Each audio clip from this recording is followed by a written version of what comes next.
Bagi saya pagi hari ini berdiri depan sini untuk membagikan firman Tuhan buat Bapak Ibu semua yang belum kenal. Nama saya Henry, saya dari Rock Riverside Community Center Denpasar Barat, Bali.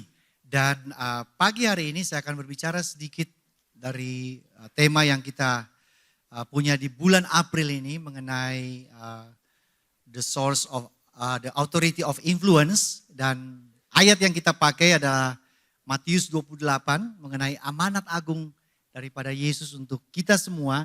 Dan nanti dari situ saya akan membawa Bapak Ibu semua untuk melihat secuplik dari doa Bapa kami. Mari kita lihat ayat ini, Injil Matius 28 ayat 18 sampai 20. Apakah saudara siap menerima firman Tuhan? Are you ready?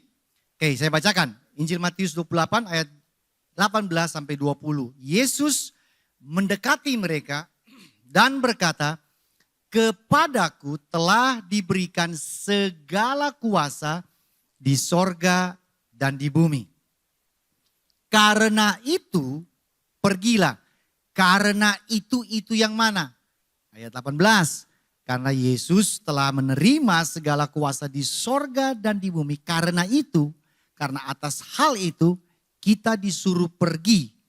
Jadikan semua bangsa murid. Baptislah mereka dalam nama Bapa, Anak, dan Roh Kudus.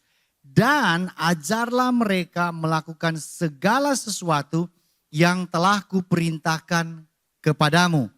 Dan ketahuilah, aku menyertai kamu senantiasa sampai kepada akhir zaman. Nah, Matius 28 ini terkenal dengan nama amanat agung. Betul? The Great Commission. Bagi siapa? Bagi semua orang percaya yang disebut sebagai murid. Amin. Amanat agung adalah amanat buat para murid untuk pergi menghasilkan murid. Dan Tuhan janji, Tuhan garansikan bahwa Dia menyertai lewat kuasanya yang dimanifestasikan pada saat kita pergi menjadikan murid kepada orang lain. Nah, saudara bisa lihat di sini dari ayat 19 dan 20 ada 3 hal ketika kita pergi menjadikan segala bangsa murid.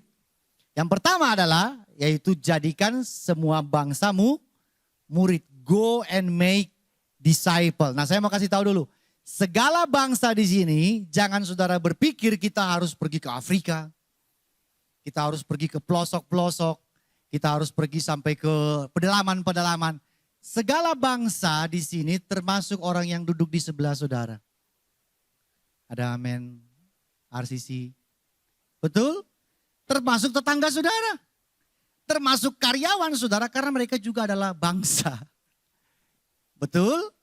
Tapi seringkali orang waktu bilang semua bangsa, murid Tuhan semua bangsa. Oh, berarti kita harus keluar negeri. Ya, kita harus ke pedalaman. Enggak. Komsel saudara termasuk semua bangsa. Jadi yang pertama adalah menjadikan orang yang paling dekat dengan kita murid. Kedua, baptis mereka dalam nama Bapa, Anak, dan Roh Kudus. Oke, sebentar dulu di sini. Baptis mereka dalam nama Bapa, Anak, dan Roh Kudus. Saudara bisa cari dalam Alkitab. Kalimat ini baru muncul di Matius 28. Sebelumnya tidak ada kalimat membaptis dalam nama Bapa, Anak, dan Roh Kudus. Tetapi baptisan itu sendiri sudah muncul sebelum Yesus mengucapkan amanat agung. Setuju nggak? Contoh, Yesus sebelum memulai pelayanan dia dibaptis nggak? Dibaptis oleh Yohanes Pembaptis. Nah, saya mau tanya, dibaptis dalam nama siapa? Halo RCC, dibaptis dalam nama siapa? Nama Allah Bapa? Nah, saudara perhatikan ya, baptisan di sini yang Yesus katakan bukan hanya sekedar sebuah program gereja, sebuah target gereja. Bulan ini kita baptis berapa orang? Bukan. Tapi saudara baca baik-baik, baptis dalam nama Bapa, Anak, dan Roh Kudus adalah sebuah pengajaran yang harus kuat yang diberikan kepada orang yang akan dibaptis. Siapa Allah Bapa, siapa Allah Anak, siapa Allah Roh Kudus. Setuju? Bukan hanya asal sekedar, karena ini program gereja dari Departemen Misi, target kita bulan ini 100 orang harus dibaptis, kita baptis saja. Bukan, baptis dalam nama Bapa, Anak dan Roh Kudus mengenai pengajaran. Walaupun kita tahu bahwa baptisan itu adalah sebuah deklarasi iman kita kepada publik, bahwa kita adalah orang percaya. Kemudian kedua, baptisan itu adalah kita dimasukkan, diinkludkan, dilibatkan ke dalam gereja sebagai anggota gereja dan keluarga Allah. Tetapi lebih daripada itu, ada pengajaran mengenai pribadi Allah di sana. Tritunggal, Allah Bapa, Anak, dan Roh Kudus. Amin. Bukan sekedar bahasa, Pak. Bukan sekedar bahasa. Tapi saudara harus tahu, yakin, mengerti, memahami tentang Allah Bapa, Anak dan Roh Kudus. Yang ketiga, ditegaskan kembali.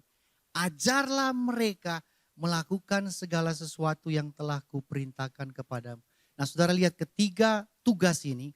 Jadikan semua bangsa murid, baptis dalam nama Bapa, Anak dan Roh Kudus. Dan ajar mereka, kesimpulannya cuma satu. Pengajaran. Selesai. Coba saudara lihat, jadikan semua bangsa murid. Saya mau tanya, murid itu aktivitasnya apa? Kalau sampai saudara dengar kata murid, aktivitasnya apa? Belajar, nggak ada lain. Murid nggak berbisnis. Murid nggak ngapa-ngapain, murid tugasnya cuma satu, belajar. Menerima pengajaran. Baptisan tadi, mengenai pengajaran juga. Mengenai Tritunggal Allah. Kepribadian Allah, Bapa, Anak, dan Roh Kudus. Dan yang terakhir ditegaskan kembali bahwa pengajaran adalah hal yang paling esensi di dalam amanat agung. Menjadikan orang lain murid. Bukan menjadikan orang lain Kristen. Halo? Bukan menjadikan orang lain anggota gereja. Tapi esensinya adalah mereka menerima pengajaran gak? Mereka belajar gak? Bukan sekedar meyakini Yesus adalah juru selamat, titik. Lebih daripada itu. Jadi amanat agung ini adalah bersifat pengajaran. Sesuatu yang harus diajarkan kepada para murid. Dan itu paling ideal terjadi di mana? Komsel. Ada amin. RCC. Di komsel. Komsel adalah tempat, wadah. Saudara melakukan hal ini. Menjadikan murid, mengajarkan pengajaran apa yang Yesus ajarkan kepada para murid yang lain. Yang ada di Alkitab. Komsel bukan hanya sekedar saudara bersaksi. Tapi saudara harus memperdalam, mendalami tentang pengajaran-pengajaran yang ada di dalam Alkitab. Saudara perhatikan komsel saudara. Perhatikan kesaksiannya. Umumnya tentang apa? Ayo yang berkomsel.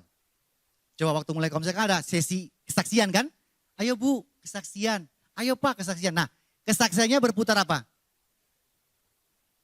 Kalau enggak bisnis, uang sekolah, ya, kredit macet. Apalagi? Hah? Proyek ini dan proyek itu, betul? Betul? Pergumulan ini dan pergumulan itu. Saya nggak menyalahkan saudara bersaksi tentang hal-hal tersebut yang sifatnya makan, minum, pakai hal basic. Setuju? Tapi kalau saudara hanya membahas itu saja, Alkitab lebih daripada sekedar urusan perut. Setuju nggak? Setuju nggak? Kalau saudara, bagaimana saudara membedakan anak SD dan anak SMA? Dari mana? Dari percakapan mereka, setuju nggak? Anak SD itu cuman ribetnya, siapa yang ambil pensilku? Ya kan?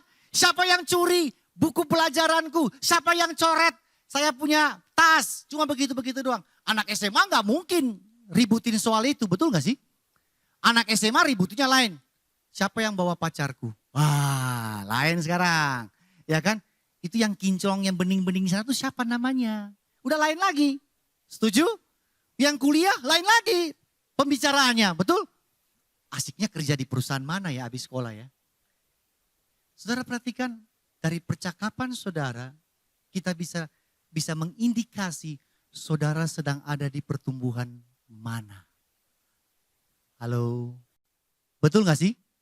Kalau saudara cuma urusan makan, minum, pakai, urusan perut, hey, Alkitab lebih daripada urusan perut. Nah, salah satu pengajaran yang Yesus ajarkan di dalam Alkitab untuk para murid adalah mengenai hal berdoa. Nah, mari kita lihat di dalam Injil Matius 6. Saya akan mulai dari ayat yang kelima mengenai hal berdoa. Saya sengaja mundur sedikit, ya, nanti kita lihat doa Bapa Kami-nya. Hal berdoa dimulai dari ayat kelima dalam Injil Matius pasal 6. Apabila kamu berdoa, ini pengajaran mengenai hal berdoa. Berdoa, orang Kristen, orang percaya perlu gak belajar hal berdoa? Perlu gak Bapak Ibu? Perlu. Yang pertama dia bilang begini, jangan berdoa seperti orang munafik. Mereka suka mengucapkan doanya dengan berdiri di dalam rumah-rumah ibadah di gereja, tikungan jalan raya, supaya apa? Dilihat orang. Oh, jadi doa ini menjadi sebuah pertunjukan. Betul? Menjadi sebuah performance, ya, pertunjukan. Aku berkata kepadamu, sesungguhnya mereka sudah mendapat upahnya. Ayat 6. Tapi jika engkau berdoa, masuk dalam kamarmu, tutup pintu, doa kepada Bapamu yang di tempat tersembunyi, maka Bapamu melihat yang tersembunyi akan membalasnya kepadamu. Bapak Ibu yang dikasihi oleh Tuhan Yesus. Doa bukan konsumsi publik, bukan gaya-gayaan, bukan performance, bukan pertunjukan. Doa adalah sesuatu yang sifatnya privasi. Amin. Amin. Urusan saya yang berdoa dengan Bapa di surga. Setuju? Kabar baik buat Bapak Ibu. Next time kalau Anda diminta untuk berdoa, jangan takut. Karena tidak ada urusan dengan publik. Halo orang Kristen, ada amin gak? Karena kalau orang di komsel disuruh berdoa, dia pasti bilang gimana? Saya gak bisa. Jangan saya. Betul gak? Malu. Malu siapa? Wong namanya doa bukan konsumsi publik. Doa privasi antara saya dan yang mendengarkan doa saya, yang menjawab doa saya, yaitu Allah. Kenapa saudara harus malu? Karena orang yang ada di sekitar saudara tidak ada urusannya. Betul, betul, ketua komsel, ingat, minggu ini kalau komsel tunjuk aja, suruh doa. Yang kedua, nah ayat 7 perhatikan baik. Lagi pula dalam doamu itu, janganlah apa? Bertele-tele seperti orang yang tidak mengenal Allah. Puji Tuhan, kabar baik lagi. Nggak usah bertele-tele. Karena Yesus bilang yang bertele-tele itu seperti nggak mengenal Tuhan. Kemudian ditambah lagi, mereka menyangka. Nah ini yang seringkali kita juga sangka yang sama. Apa itu? Kalau banyak kata-kata doanya akan dikabulkan. Jadi janganlah kamu seperti mereka karena Bapamu mengetahui apa yang kamu perlukan sebelum, katakan sebelum, kamu minta kepadanya. Yang kedua, jangan bertele-tele. Doa itu bukan masalah panjang pendek kalimat doanya. Amin. Amin. Bukan kalau doa lebih lama, lebih panjang, itu garansi dijawab.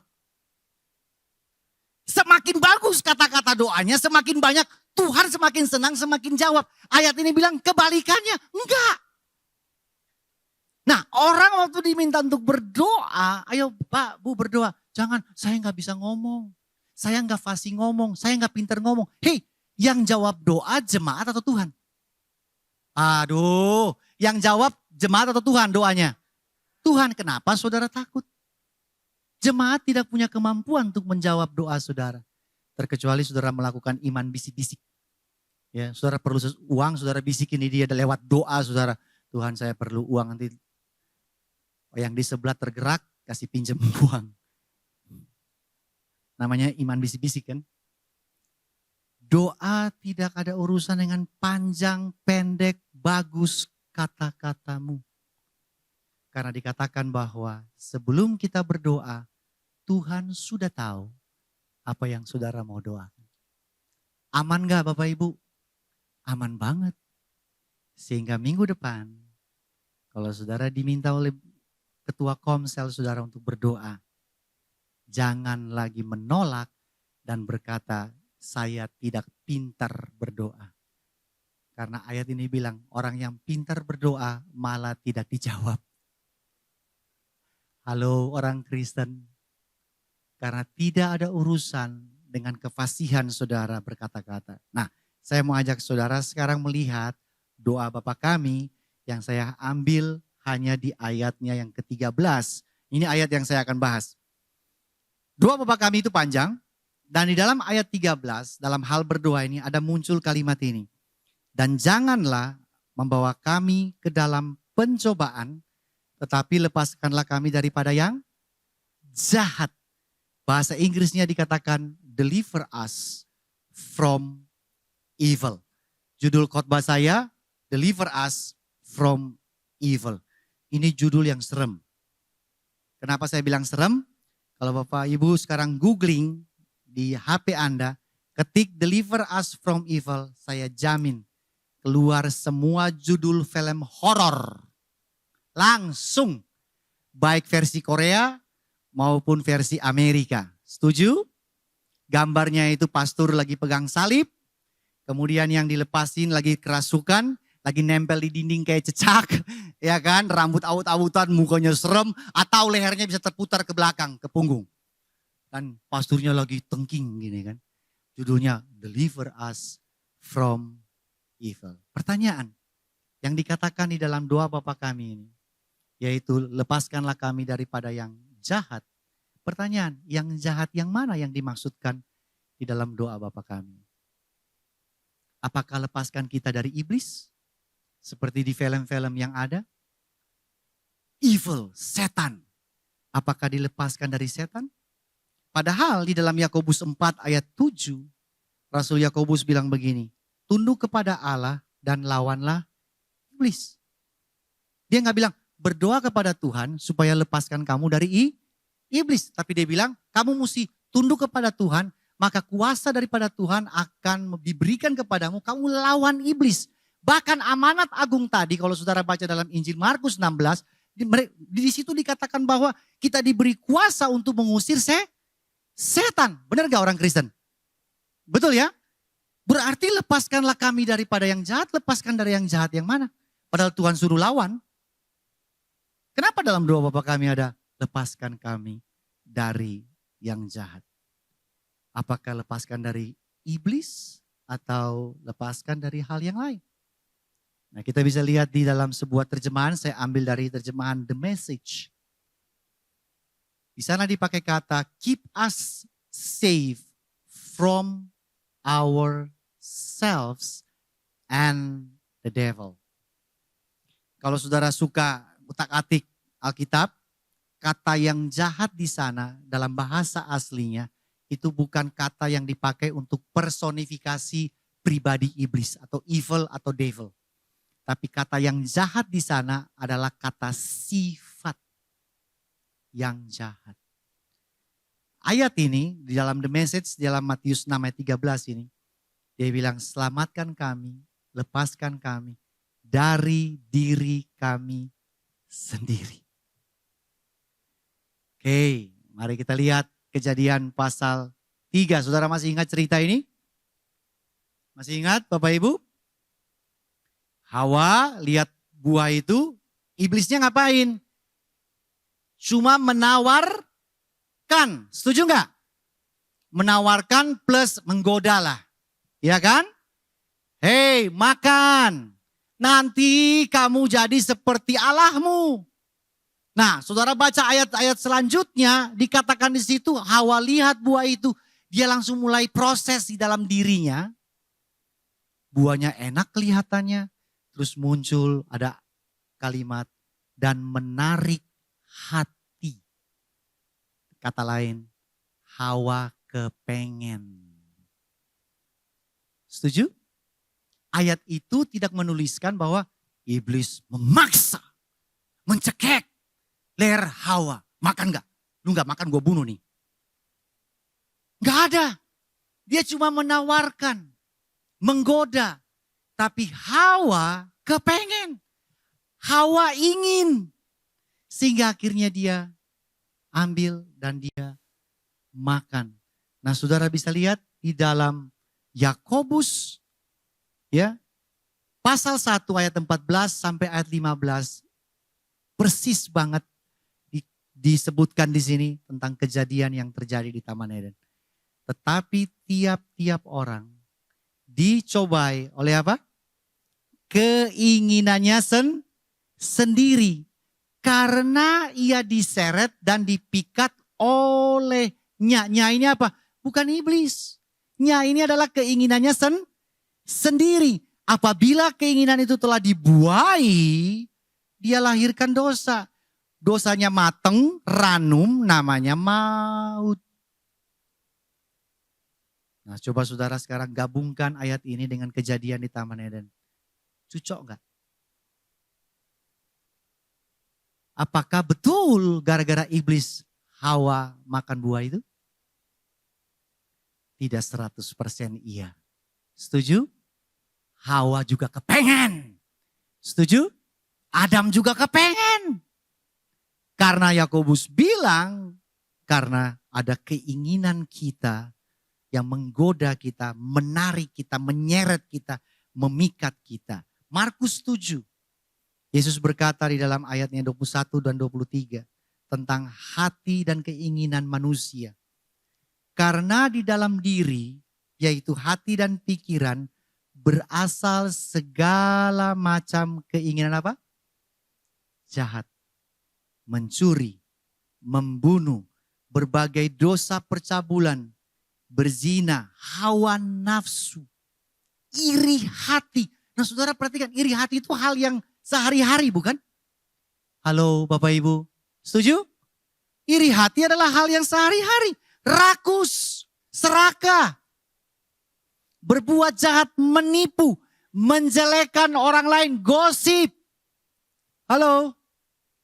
Adalah hal yang sangat sehari-hari. Siapa saja mengalami, siapa saja memilikinya. Termasuk saya yang ada di depan sini, termasuk yang melayani, termasuk saudara jadi jemaat. Menjelekkan orang lain. Dan kita orang karismatik, kalau sudah melakukan hal tersebut, yang kita salahin siapa? Iblis. Roh gosip dalam nama Yesus. Betul? Roh serakah nih, roh sombong, ya, roh keras kepala. Dan kita salahin iblis seperti yang kejadian di dalam Taman Eden tadi. Coba dimundurin.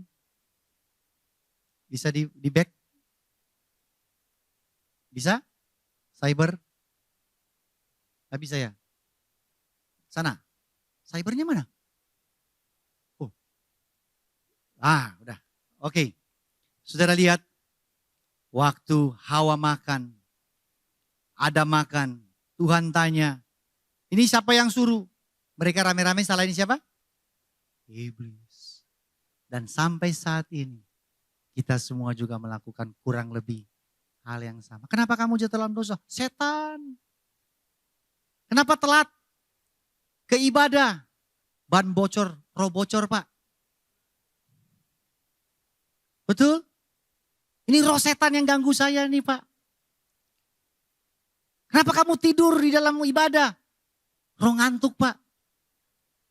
Puji Tuhan. Dan kita nyalain semua roh-roh jahat itu. Saya mau kasih tahu.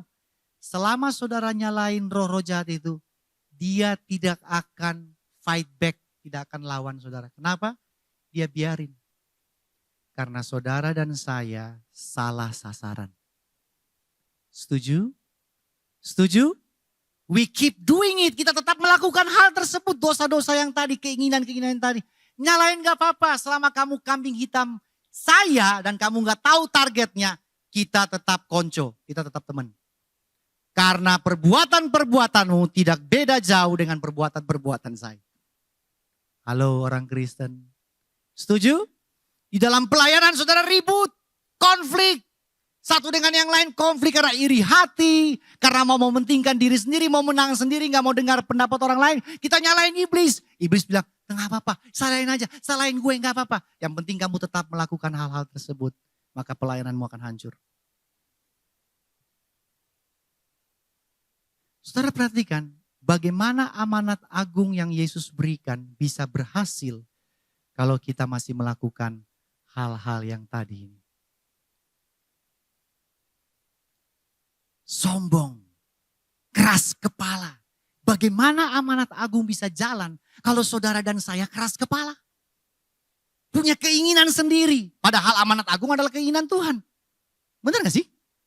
Saudara mau melakukan keinginan sendiri. Semua hal yang jahat itu datang dari mana?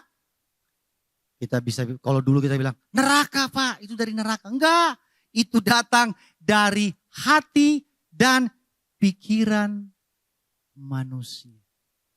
Itulah yang menentukan apakah seorang najis di hadapan Allah atau tidak. Termasuk hal berbuat baik. Nah, ini mungkin saudara surprise. Hah? Termasuk hal berbuat baik? Yes. Termasuk hal berbuat baik belum tentu baik di baliknya. Kita seringkali berbuat baik bukan karena mau baik buat orang lain. Tapi kita baik buat diri sendiri. Kita melakukan perbuatan baik buat diri kita sendiri. Saudara bantu orang, tolong orang, memberikan sesuatu kepada orang lain. Mungkin supaya saudara dipuji. Mungkin supaya dia menceritakan kepada orang lain. Itu orang Bapak itu baik banget. Dan kita berbuat baik untuk menolong supaya nama kita semakin harum. Semakin dipuja dan dipuji oleh orang lain. Atau mungkin kita ada punya tujuan tersembunyi di balik perbuatan baik kita. Segala macam saya nggak tahu. Tapi dalam ayat Markus 7 ini bilang. Semua itu datang dari hati dan pikiran manusia itu sendiri. Yeremia 17 ayat 9 secara cepat. Dikatakan bahwa hati manusia itu licik banget. Yohanes 3 ayat 19 bilang. Manusia itu lebih suka gelap daripada terang. Kecondongan, kecenderungan hati manusia itu lebih suka gelap daripada terang. Ini gak ada urusan sama iblis. Gak ada. Saya beri contoh ya. Di dalam Alkitab. Kejadian 12 ayat 10 sampai 20 saudara bisa baca. Mengenai cerita Abram dan Sarai datang ke Mesir ketemu dengan Firaun. Kemudian Firaun ini lihat Sarai ini cantik banget. Dia naksir. Dan dia kepengen Sarai itu jadi istrinya. Diambil jadi pendampingnya. Abram tahu ini bahaya. Karena kalau raja sudah pengen, tidak ada yang bisa menghalangi. Setuju? Abraham bilang apa buat Sarah? Mam, kamu kasih tahu raja kalau ditanya. Kalau dia tanya, saya siapa? Jangan bilang your husband. Oke, understood? Yang kamu katakan buat dia, bilang saya, you are my brother. Saya adalah saudaramu. Supaya apa? Supaya leherku selamat. Firaun tidak membunuh aku. Nah saudara perhatikan baik. Ini Abram yang disebut sebagai bapak orang beriman, nenek moyangnya kita. Ajar istrinya untuk berbohong, menyelamatkan lehernya sendiri. Saya mau kasih tahu saudara, itu setan merasuki Abram atau gimana tuh? Halo, bantu saya. Setan merasuki Abraham atau gimana? Alkitab tidak mencatat bahwa tiba-tiba Abraham dirasuki oleh setan. Dan dia berkata-kata di luar kehendaknya. Sarah. Tolong kasih tahu ya buat Firaun ya. Jangan bilang saya ini suami, bilang saya ini saudara. Enggak. Abraham melakukannya dengan sadar. Halo? Amin orang Kristen? Contoh lagi. Daud dengan Saul. Saul dikatakan waktu Tuhan sudah tidak menyertai Saul, roh Tuhan mundur dari Saul, roh jahat masuk menguasai Raja Saul. Saudara masih ingat cerita itu? Kemudian keluarga istana suruh cari pendeta siapa yang paling jago pelepasan. Nah, diketemukanlah namanya Daud. Karena Daud kalau main gitar, setan ngibrit semua. Daud dipanggil, diundang, sesi pelepasan diadakan. Saul lagi kerasukan. Daud nyanyi, nggak tahulah nyanyi lagu yang kita nyanyikan biasanya di gereja. iblis keluar dari Saul. Luar biasa nggak saudara? Luar biasa. Tapi berapa tahun kemudian, waktu Daud jadi raja, satu saat dia lihat seorang perempuan cantik lagi mandi. Gue pengen banget nih perempuan. Udah punya suami. Suaminya mana? Gue bunuh sekalian. Saudara masih ingat cerita itu? Dan Daud mengatur pembunuhan berencana tingkat tinggi sampai suami Batsheba mati di medan perang demi Daud bisa tidur dengan Batsheba. Saya mau tanya, Daud dirasuk setan gak? Halo RCC? Tidak dikatakan di Alkitab. Daud dirasuk oleh setan roh perzinahan. Gak tahan Pak, gak tahan. Aku harus berbuat. Gak ada. Daud pengen, Daud lakukan, Daud eksekusi, selesai. Saudara perhatikan baik. Daud yang ngusir setan dari Saul, sekarang Daud yang melakukan pelepasan harus dilepaskan. Bener gak sih? Pertanyaannya, dia dilepaskan dari mana nih? Apakah setan yang dari Saul, itu kan kita suka gitu kan orang karismatik. Pindah. Dia pindah masuk ke Daud. Bilang, tunggu ya gue balas dendam ya. Lu yang ngusir-ngusir gue dari Saul kan. Gue balik sekarang ke lu. Apakah begitu Bapak Ibu? Karena mungkin Daud lupa saat teduh. Ya, lupa menyembah. Lupa bayar perpuluhan gitu kan. Daud dirasuk oleh setan yang dari Saul. Alkitab tidak mencatat. Alkitab hanya mengatakan bahwa Daud melakukan kekejian, dosa. Perhatikan baik Bapak Ibu. Dosa yang dilakukan oleh Daud kalau saudara pelajari. Jauh lebih serem, lebih najis, lebih keji daripada dosa yang dilakukan oleh Raja Saul. Kalau Daud masih hidup saat ini, hukuman mati saudara. Karena itu pembunuhan berencana tingkat terakhir. Amin.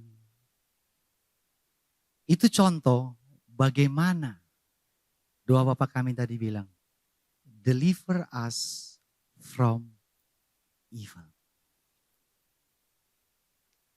Bukan hanya berbicara mengenai lepaskan kita dari kuasa kegelapan, setan iblis, tapi sesuatu yang ada di dalam diri saudara dan saya. Saya mau bawa saudara untuk melihat tentang perjalanan bangsa Israel. Bisa di next? Halo? Ini gak bisa ditekan loh. Ditekan dia gak mau pindah. Uts. Ya, Ulangan 26 ayat 8. Perjalanan Israel yang Tuhan bebaskan mereka dari perbudakan Mesir. Saudara sudah tahu cerita itu ya. Saya langsung ke ayat 8. Lalu Tuhan membawa kami siapa? Bangsa Israel. Keluar dari Mesir. Nah kata bawa keluar itu bahasa Inggrisnya deliver. Bebasin.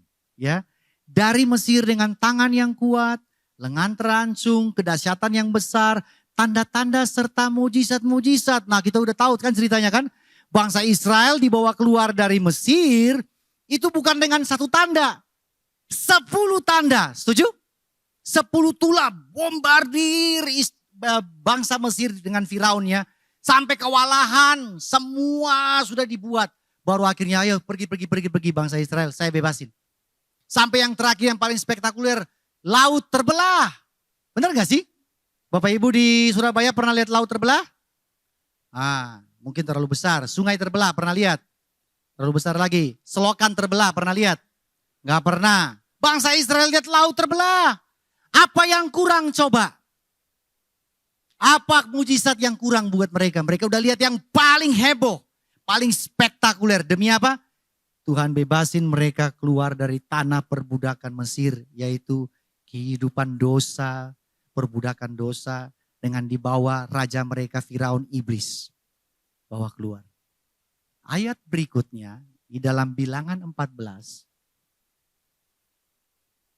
Mana tuh? Halo, ya. Bilangan 14 ayat 3 sampai 4.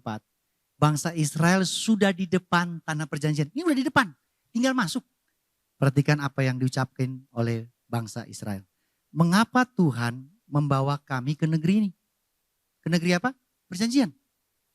supaya kami tewas oleh pedang, istri serta anak-anak kami menjadi tawanan. Bukankah kami apa? Lebih baik pulang ke Mesir. Ini udah sampai, tinggal masuk tanah perjanjian, kemerdekaan, ya, kerajaan terang nih kalau sekarang. Kita semua yang di bawah Tuhan keluar dari kerajaan gelap kepada kerajaan terang, udah mau masuk. Mereka bilang, bukankah lebih baik kami pulang ke Mesir? Dan mereka berkata seorang kepada yang lain, baiklah kita angkat seorang pemimpin, lalu apa? Pulang ke Mesir. Nah, Bapak Ibu perhatikan. Tuhan angkat Musa untuk bawa orang Israel keluar dari perbudakan Mesir sampai ke depan tanah perjanjian. Sampai mau masuk, mereka bilang kita angkat pemimpin lain untuk bawa kita balik ke Mesir. Pinter banget gak nih Mesir, bangsa Israel. Oke ya, mereka pengen angkat pemimpin lain untuk bawa pulang ke Mesir. Ada dua kelompok di dalam cerita ini. Pertama kelompok besar yaitu bangsa Israel. Dan satu orang lagi kelompok kecil namanya Musa. Setuju? Ada Musa dan bangsa Israel. Yang pengen balik pulang ke Mesir, bangsa Israel atau Musa? Israel ya. Saya mau tanya dulu, Bapak Ibu masih ingat? Waktu bangsa Israel di tanah Mesir, mereka adalah apa? Budak. Budak itu tidak punya fasilitas. Setuju? Dijajah, ditindas. Punya uang kalau pemerintah raja mau ambil, ambil. Setuju? Istrinya cantik kalau raja pengen, ambil. Nggak usah pakai tanya. Budak. Betul ya? Tidak mungkin budak tidur di kamar ber-AC. Kipas angin aja udah syukur. Ya, makan seadanya. Semua fasilitas dipotong semuanya. Siapa Musa? Musa bukan budak di Mesir. Musa adalah pangeran. Setuju nggak? Tidurnya kamar ber-AC. Ini saya gambarinnya begitu. Kalau mau makan tinggal teriak, Mbak, Indomie goreng, telur ceplok 2. Dateng. Setuju? Pengen anggur? Anggur datang. Setuju nggak? Pijitin? Pijitin. Pangeran. Nah saya mau tanya, yang pengen pulang harusnya siapa? Yang pengen pulang harusnya siapa? Harusnya Musa atau bangsa Israel? Tapi Alkitab mencatat yang pengen pulang bangsa Israel. Harusnya kan yang hidup paling enak di Mesir yang pengen pulang. Ngapain gua susah-susah di sini? Ngapain padan gurun? Musa yang harusnya pengen pulang karena kamarnya ber-AC. Fasilitas dapat, gua pangeran di sana, saya pangeran di sana. Tapi ini yang aneh adalah budak yang pengen pulang. Berarti kira-kira itu apa? Itu namanya kepengen. Keinginan. Setuju? Mesir bukan lagi menjadi sebuah lokasi, sebuah negara wilayah bagi bangsa Israel. Tapi Mesir sudah ada di dalam hati bangsa Israel. Mesir telah menjadi bagian, melekat menjadi satu dengan kehidupan orang Israel. Sehingga mereka pengen pulkam. Walaupun mereka udah tahu di sana diperbudak. Enggak apa-apa. Karena aku ingin. Padahal yang harusnya Musa yang pengen balik. Karena fasilitas jauh lebih baik di sana. Saudara bisa lihat dari kisah ini tentang bangsa Israel. Bahwa betapa mereka pengen kembali kepada kehidupan lama mereka. Karena mereka masih punya keinginan daging. Hawa nafsu mereka. Yang menuntun mereka untuk kembali terus ke kehidupan yang lama. Bukankah itu yang terjadi dengan kehidupan kita sekarang? Setuju? Setuju?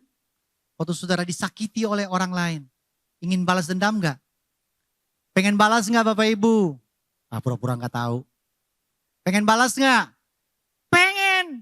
Dan kalau kita balas itu artinya kita pulang kampuang. Kita pulang ke Mesir.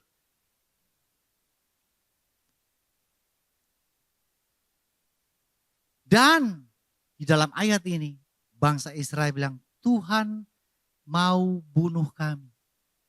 Betul? Tuhan mau binasakan kami, Tuhan mau bunuh kami. Saya mau tanya apakah betul Tuhan mau bunuh bangsa Israel? Bisa ya, bisa tidak. Ya, Tuhan mau bunuh mereka. Tapi bukan bunuh fisik mereka. Fisik bangsa Israel.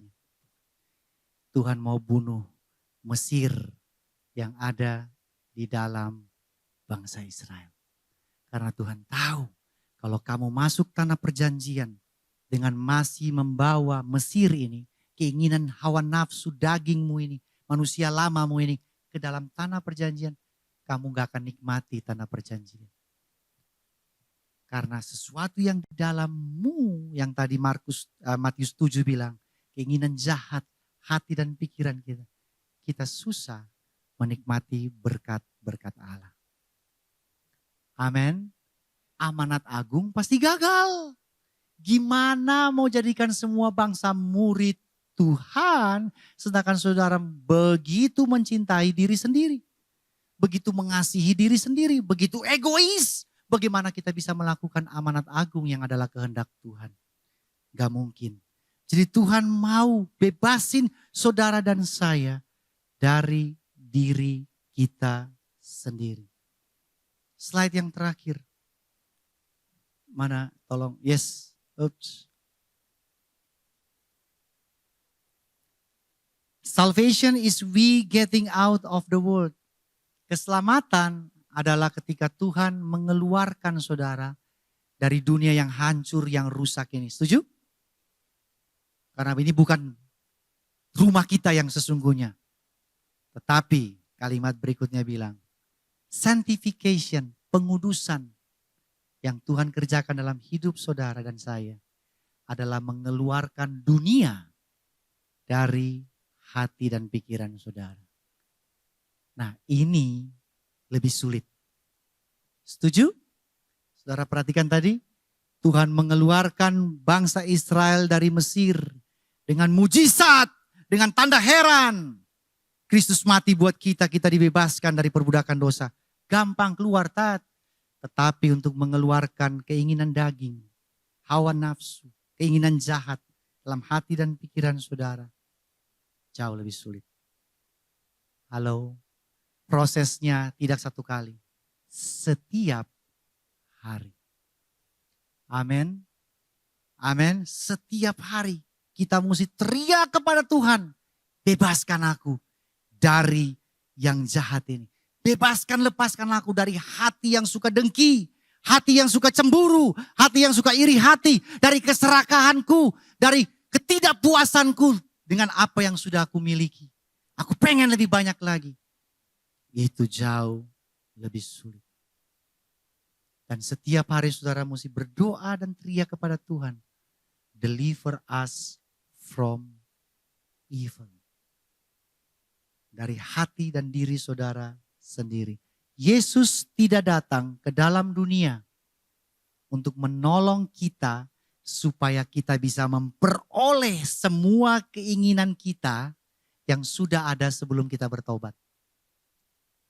Yesus datang ke dalam dunia untuk mengubah keinginan saudara dan saya supaya dia, Yesus, menjadi keinginan yang terutama di dalam hati saudara. Amin. Dan caranya bagaimana dia mau supaya dia yang terutama dalam kehidupan saudara, menjadi keinginan saudara yang terutama? Cuman satu, dia harus bebaskan kita dari diri kita sendiri. Maka benarlah Injil Yohanes 8 ayat 36 berkata, jadi apabila anak itu memerdekakan kamu, kamu pun benar-benar merdeka. Terima kasih sudah mendengarkan khotbah saya. Tuhan memberkati setiap hati saudara. Amin.